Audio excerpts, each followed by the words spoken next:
बहू होगी घर की। रिद्धि की सास बिल्कुल गाय जैसी सीधी। जो खाने को दे दो खा लेती थी, जो पहनने को दो पहन लेती थी, जो कहो वो कर देती थी।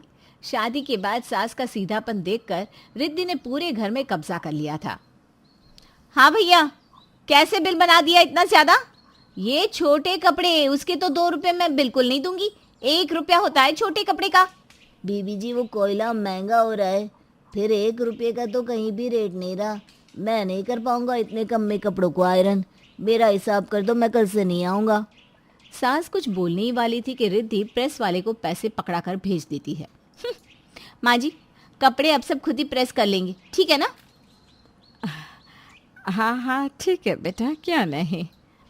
सास चली जाती है, हाथ में सूती की स्टार्च लगी कड़क साड़ी लेकर। पीछे से रिद्धि का पति रोहित आता है। रिद्धि, मैं ना 2 दिनों के लिए कानपुर जा रहा हूँ, मेरी मीटिंग है। कानपुर का नाम सुनते ही रिद्धि झूम उठती है। मैं भी चलूंगी, वैसे भी माँ को देखे 2 हफ्ते हो गए हैं। क्या है रिद्धि, माना कानपुर में तुम्हारा मायका है, लेकिन यहाँ माँ भी तो है। कैसे मैनेज करेंगी वो इतने बड़े घर में अकेले?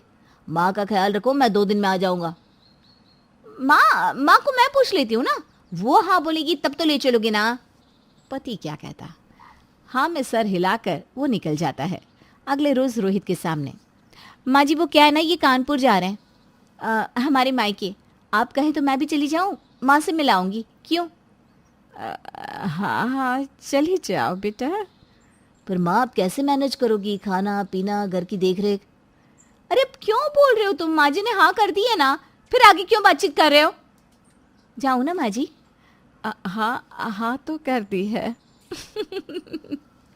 सास का किरदार इतना शांत, बर्दाश्त नहीं हो रहा ना आप लोगों से। लेकिन रुको, जरा सब्र करो। रिद्धि पति के साथ कानपुर का रास्ता पकड़ लेती है और पीछे से सास करती है किसी को फोन। हाँ विमला, आजा, गई चुड़ैल अपने घर। तो आ जाती है विमला, यानी कि सास की बचपन की सहेली। दोनों की शादी एक ही मोहल्ले में हुई थी, लेकिन रिद्धि के कारण दोनों का मिलन कम हो गया। क्योंकि अरे वो किसी और दिन बताएंगे ना, फिलहाल आगे चलते हैं। हाय रे कमला, कितना अच्छा लग रहा है तेरे घर उसकी जाने के बाद से। और नहीं तो क्या, घर में पूरा साय डालकर चिपकी रहती है। मुझे बोली मैं मैके जाऊं, मैंने कह दिया बोल दूं जा, और फिर वापस भी मत आना, वहीं रहे अपनी माँ के पास। अरे तेरे ऐसे इतने भाग्य जो वो वहीं रहे, वो तो मूंग दलेगी तेरी छाती में, वो भी मरते दम तक। अरे क्या करूं, गलती कर दी जो इस चुड़ैल को बहू बना कर ले आई। पता नहीं क्या समझती है खुद को। मुझे बिना तेरा दुख देखा नहीं जाता, लगता है जैसे वो सास है और तू बहू। अरे होगी बहू अपने घर की, बढ़िया आई। रोहित के पापा जिंदा थे ना, तब से चौराहे का कल्लू ही हमारे घर के कपड़े प्रेस कर रहा है, लेकिन उससे भी लड़कर निकाल दिया। अब क्या मेरी कॉटन की साड़ी इसकी माँ आएगी प्रेस करने? माँ ही सिखा रही होगी कैसे सास को परेशान करो। अरे तू बात ही ना किया कर उससे। अरे मैं नहीं करती बात। जो बोलती है मैं हाँ कर देती हूँ। बस भगवान करे वो वहीं रहे। अब 2 रोटी खानी है, सुकून से तो खा लूँगी। दोनों सहेलियां अपनी बातें करती हैं, खाती पीती हैं और मज़े करके विमला वापस अपने घर चली जाती हैं कि फ़ोन की घंटी बजती है। किसका फ़ोन आ गया इस वक्त? ये क्या, फ़ोन तो उसी चुड़ैल का था, कानपुर वाली। माँ जी, विमला चाची से बात हो गई हो तो घर के मेन गेट की कुंडी अच्छे से लगा लेना। वो क्या ना, चोर उचक्के बड़े घूम रहे गली में, किसी को पता चल गया ना कि अकेली हो तो पता है ना क्या करते हैं। हाँ, सास का तो मन करता है कि गला पकड़कर टेंटुआ दबा दे, वो भी फोन से ही। अच्छा बहू, ठीक है, गुड नाइट। हाँ, फोन रखने के बाद बढ़िया आई, मुझे ज्ञान दे रही है। अरे 16 साल में शादी करके इसी मोहल्ले आए थे, यह कल की आई बताएगी कि कैसे रहना है। हाँ। सास आराम से सो जाती है। सुबह काम वाली आती है, वो काम कर रही होती है। सास उसे चाय बना कर देती है। चल आजा, थोड़ी देर बैठकर चाय पी ले। वो क्या है ना, सारा दिन तो तुझे काम करना ही है, तू भी थक जाती होगी। वाह आंटी जी, आपके हाथ की चाय ना बड़ी मिस करती है मैं। जब से बहू लेकर आई हो, खुद आराम से ना चाय पीती हो ना मुझे देती हो। वैसे कहाँ है तुम्हारी बहू रानी? अरे गई है अपना नीम के पेड़ में रहने, चुड़ैल।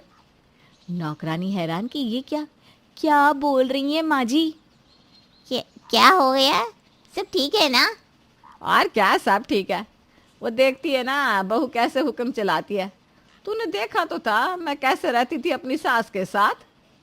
नौकरानी भी जो बहुत दिनों से मन में बात दबाए रखी थी वो फूट पड़ती है। हाँ माँ जी, और क्या सब जानती है मैं। और कैसे कैंची की तरह चप्पर चप्पर करती है सास। आप हो लेकिन लगता है जैसे आप बहू हो और वो सास। हाँ, होगी बहू अपने घर की, ये मेरा घर है।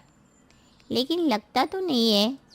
दोनों बात कर ही रहे थे कि विमला चाची की भी एंट्री हो जाती है। सही कह रही है तेरी नौकरानी। अभी तो तू सास नहीं बहू लगती है, लेकिन ऐसे ही चलता रहा ना तो तू नौकरानी भी लगेगी। बस इस घर में एक बच्चा आ जाने दे। हाँ रे, सही बोल रही है। अब क्या करूँ, कुछ समझ में नहीं आता। ये बेटे को ना उसने ऐसे मुट्ठी में ले रखा है, रोज रोज के कलेश से ना मुझे बहुत डर लगता है। देख कमला, तेरे जैसी ही कई सासों की हालत है हमारे देश में। पति के मरने के बाद बहू सर पर चढ़कर नाचती है। बेचारी बुजुर्ग सास क्या करे, घर में शांति के लिए शांत रह जाती है। छोटा मुंह बड़ी बात होगी, लेकिन ये भी तो सही नहीं है ना। ऐसे तो ये मान लो कि पति के जाने के बाद पत्नी की हालत खराब ही रहेगी। अरे बोलना भी जरूरी है। माँ जी तो कुछ बोलते ही नहीं सिवाय हाँ और ना के। सही बोल रही है तू। अरे कमला तो अनपढ़ है, तू तो पढ़ी लिखी है। अपनी बात तो रख, जो सही है वो सही है, फिर देख क्या होता है। सास को भी सहेली और नौकरानी की बात समझ में आ जाती है। वो ठान लेती है कि अब बहू की जो बात बुरी लगेगी वो उसे उसके मुंह पर बोल देगी।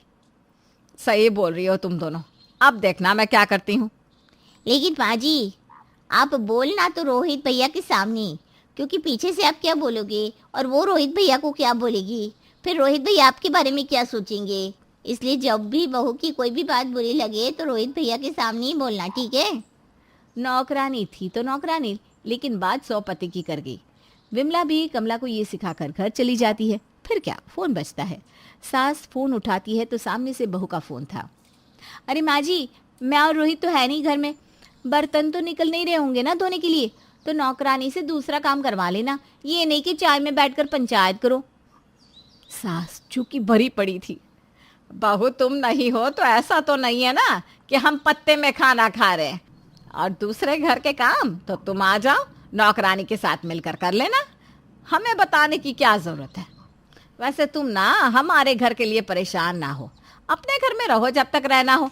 हम तो कहते हैं महीना लगा कर ही आना। वो क्या है ना, रोहित बोल ही रहा था अगले महीने उसे फिर जाना है, तो क्या बार बार आन जान करोगी हैं। अच्छा बहू, फोन रखते हैं। जो सास के मुंह से हाँ या ना में जवाब निकलता था, उसके मुंह से इतनी बातें सुनकर तो मानो रिद्धि के होश ही उड़ जाते हैं कि ये क्या हो गया। रिद्धि सारी बात अपनी माँ से करती है। तो तू ही तो मौका दे रही है कि लोग उनके पास आए और उन्हें भड़काते रहे। तू क्यों अपनी सास को अकेला छोड़कर आ जाती है? अब मधुमक्खी आकर कान में तो भिन भिन करेगी ही ना। सही बोल रही हो माँ, मैं कल ही घर जाती हूँ। हाँ, लेकिन अब मैं नहीं जाने दूंगी। कैसे उसने कहा कि महीना भर वहीं रह? अरे हम नहीं रख सकते क्या तुझे? अरे महीने भर के चक्कर में सास पूरा घर हड़प लेगी। वैसे तो मैं आंख दिखा कर रखती हूँ, उसे पता है ना पति तो जिंदा है नहीं उसका जो उसकी बात सुनेगा। बेटा है वो भी मेरी मुट्ठी में। बीवी और सास की बात रोहित सुन लेता है, लेकिन वो कुछ नहीं कहता। मुझे कल वापस जाना है रिद्धि, चलोगी ना तुम? चलोगी मतलब? क्यों, लेकर नहीं जाना चाहते हो क्या आप? हाँ, रिद्धि तो यहीं रहेगी रोहित जी, वो भी पूरे 1 महीने रहे। मैं कल जा रहा हूँ, अगले महीने आऊँगा तो वापस लेकर जाऊँगा रिद्धि को। रोहित घर वापस आता है और देखता है माँ का चेहरा खूब खिला था। हमेशा साड़ी में रहने वाली माँ ने सलवार सूट पहना था, बाल खुले। माँ वो माँ लग ही नहीं रही थी जिसे वो छोड़ कर गया था। माँ कितनी प्यारी लग रही हो, तुम ऐसी रहा करो ना। रोहित माँ के गले लग जाता है। माँ, मैं हूँ तुम्हारे लिए, मैं तुम्हारी हर बात सुनूंगा, तुम मुझे अपनी हर बात बताया करो। तुमने आज तक रिद्धि की कोई शिकायत क्यों नहीं की मुझसे? रिद्धि तो तुम्हारी बहुत सारी बातें बताती थी मुझे। बेटा, मुझे लगा था कि तू बहू के आगे शायद मेरी बात पर विश्वास नहीं करेगा। माँ, बचपन में मैं कितना भी लड़कर झगड़ कर आता था, तू मेरा ही साथ देती थी, तो आज मैं क्यों तुझ पर शक करूँगा? माँ, मैं तेरा बेटा पहले हूँ। और बहू तो बहू होगी अपने घर की, ये घर तो मेरी माँ का है। माँ बेटा गले लग जाते हैं।